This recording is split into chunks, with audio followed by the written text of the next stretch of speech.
Imagine being a UFC champion.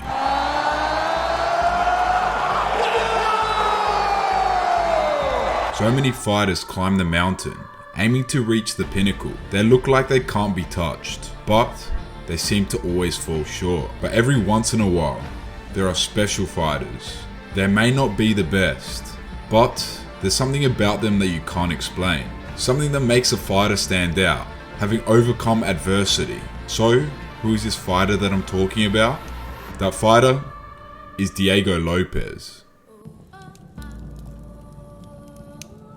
Born in Manaus, Amazonas, Brazil on the 30th of December 1994, Diego Lopes had a relatively tough upbringing. From the streets of his hometown, Lopes embodied the essence of masculinity, channeling his innate love for sports, particularly Brazilian Jiu-Jitsu. His early years became the forge where the stoic foundations of discipline and dedication were laid. Diego's introduction to mixed martial arts came when he was very young. Due to his brother's and father's participation in the sport, Lopes began training Brazilian Jiu-Jitsu at only 5 years old. He joined a local MMA gym eager to test his skills in various disciplines, and he quickly began competing by the age of 7. Lopes was a quick learner, blending his BJJ expertise with striking techniques. His dedication and work ethic caught the attention of trainers, setting the stage for what would become a promising career. And by the age of 16, Lopes had become a Brazilian Jiu-Jitsu purple belt. Diego's breakthrough came in the regional MMA circuits of Brazil. Lopes made his professional MMA debut in 2012 at 17 years of age. With an impressive performance and a victory in his debut against Aruvo, Lopes was able to showcase his skills to the world. Despite facing an opponent with a 0-0-0 professional record, Lopes showed no signs of nerves and dominated the fight from start to finish. He stated, "For my first MMA fight, I actually never trained MMA. I was just doing jiu-jitsu and I would help my brother in his camps because he was fighting at the time. Then one day my brother got offered a fight, but he didn't take it because he was pretty experienced and the kid was just making his debut. So he asked me, hey, there's this fight in a month, and I said, cool, yeah, I'm always down to compete in jiu-jitsu. And he was like, no, this is MMA. I still just took it, and since then, I haven't stopped. Lopes competed 7 more times and went 5-2. 8 fights into his MMA career, Lopes was offered an opportunity to teach in Mexico by his jiu-jitsu instructor. At 19 years of age, Lopes took his coach up on the offer and relocated to Mexico, where he began teaching. Lopes and Alessandro Costa decided to stay in Mexico and worked any job they could to pay their bills. Not content with just being a competitor, Diego Lopes ventured into coaching.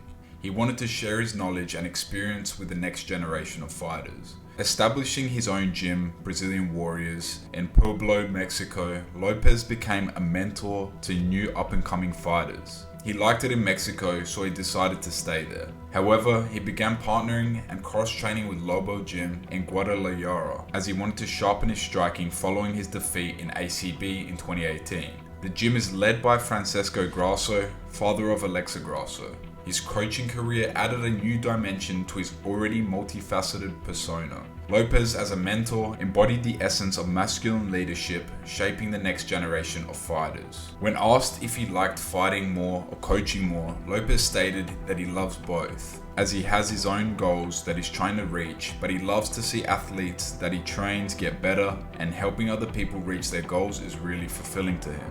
When asked if it's hard to balance it all, Lopes stated no, because they are a team and they help one another. Francesco Grasso is the main coach in that gym. The coaches worked hard for the specific vibe to happen in the gym. They keep the team small, but make sure that everyone puts in the work. However, the path to success is seldom without obstacles. Diego Lopes faced his fair share of challenges early in his MMA journey. Financial struggles, injuries, and the highly competitive nature of the sport tested his resolve.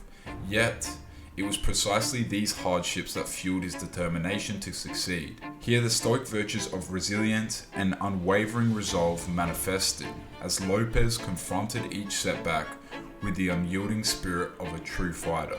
The lessons he learned in those trying moments became the bedrock of his masculine character. Lopes stated before joining UFC, If you check out my last 5 fights, I've fought the toughest fighters in Latin America. Some fighters who were in the UFC, Lopes told MMA Junkie. I also have a streak of 7 wins in a row, and 3 of those wins are against former UFC fighters. I feel that speaks to the level that I'm on. I'm ready to fight against the best, and I'm working hard for that. When the opportunity comes, we'll be ready to take it and make the most of it. We're here and we're ready. When he partnered with Lobo Gym, Lopes was unbeaten. He felt his impressive run of 16-1 warranted a shot in the UFC, but visa issued had stopped him from getting a call to the biggest MMA promotion.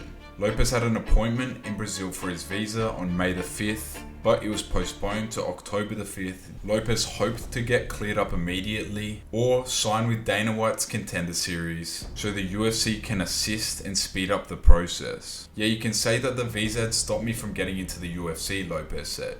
It's something that happens to many fighters from Latin America who are ready but don't have the visa. We're doing things right, we're on the right path, so once I get the visa, I can raise my hand and say I'm here.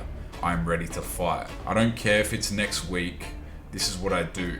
I do nothing but train. They can call me anytime for a fight at 145 pounds or 155 pounds on short notice. I'll be ready. In 2021, following his success in many other fighting promotions, including winning featherweight titles for Mexico-based Lux Fight League, Extreme Fighting League, as well as a bantamweight title for Evolution Fight Night in Brazil, Lopes needed a new challenge to face. And it just so happened that the next challenge to finally arise for him came on Dana White's Contender Series, as Lopes would face off against Joanderson Brito. Although Lopes found some success off the back, coming close to an armbar, he was finding the fight quite difficult.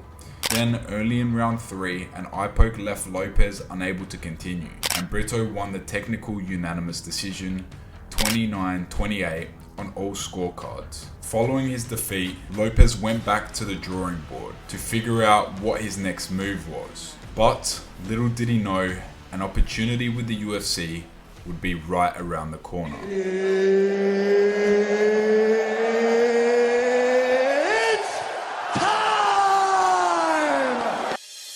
In 2023, Diego Lopes received an invitation to join the UFC. This transition marked the pinnacle of his career. Facing the best in the world would mean that Lopes would have to carry his exemplified stoic mentality with him. After refining his striking, Lopes was ready for another opportunity in the UFC. 5 days before UFC 288, Lopes was training late, and his manager called him to ask if he wanted to fight. He didn't ask who the opponent was, but he still took the fight. Little did he know he would be making his debut at UFC 288 against Movsar Evloev on 5 days' notice, as he filled in for Bryce Mitchell. Although he came up short in this fight, Lopes put in an undoubtedly impressive performance, taking Evloev to a decision, having almost submitted him multiple times in the fight and winning the fans over in the process.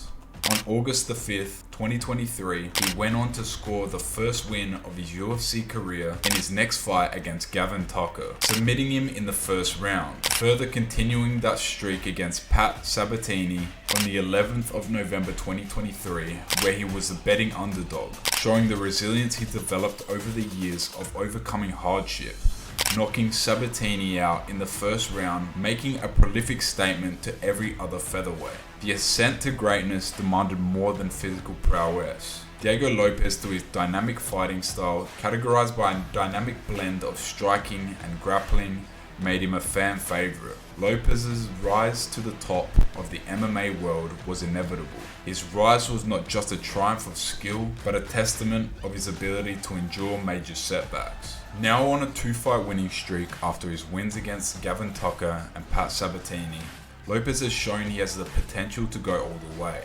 knowing that his success would inevitably happen, but not knowing it would come as fast as it has. An experienced fighter, Lopes has overcome many hurdles on his rise to the top. But can he beat the best of the best in order to claim UFC gold?